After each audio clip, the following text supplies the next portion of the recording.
koje su po vama najveće razlike između živeti u Srbiji i živeti u Švedski? Šalim se, u Švedskoj.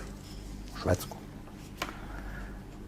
Ja kad sam tu renovirao kuću kod mene na selu, ja pričam tako, bili to ovi majstori, ja pričam kako je zapad crna pogibije, kako u Srbiji bolje se živi.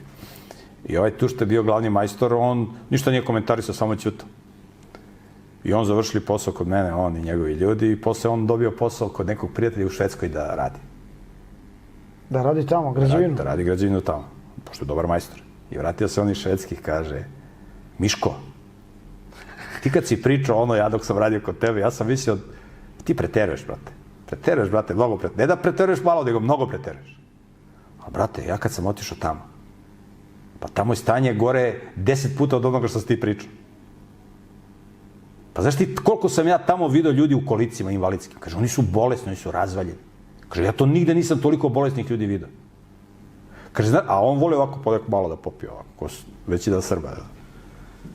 Kaže, znaš ti, kaže, mi ovde, kaže, kad pijemo, odemo kod nekog, pa pijemo, on kupi piće, pa pijemo. A ovde kad se oni skupe kod nekog kući, svako nosi piće za sebe i pije piće koje dona.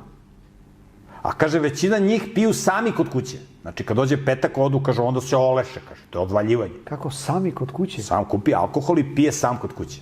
Stavi si pije sam kod kuće. Gleda televizor? Gleda televizor i pije sam kod kuće. Kaže, to ni... Ja to nisam vidio. To ti je slika Evropske unije. To ti je slika razvaljenih ljudi. Mislim, ja nisam za pijenje alkohola, ali ovde se ipak loče sa nekim dostojanstvom, razumeš? Takmiče se ko će da plati turu i ovo i ono, razumeš? Požrtvovnost.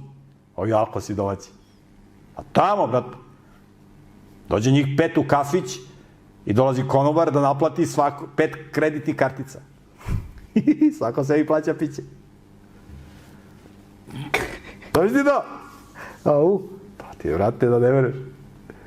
Tako da, to ti je... Tako da... U Švedskoj se ne živi, prijatelju. Tamo se radi i pati. A u Srbiji se živi. To će ti reći svaki gastarbajter.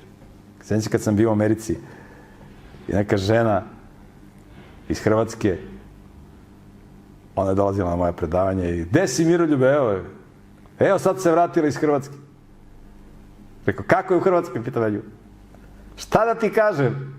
Tamo se živi, a ovde se radi, kažem. To dok još nisu totalno razvalili Hrvatsku. Sad ni u Hrvatskoj se ne živi. U stvari živi se opet u Hrvatskoj se bolje živi nego na zapadu.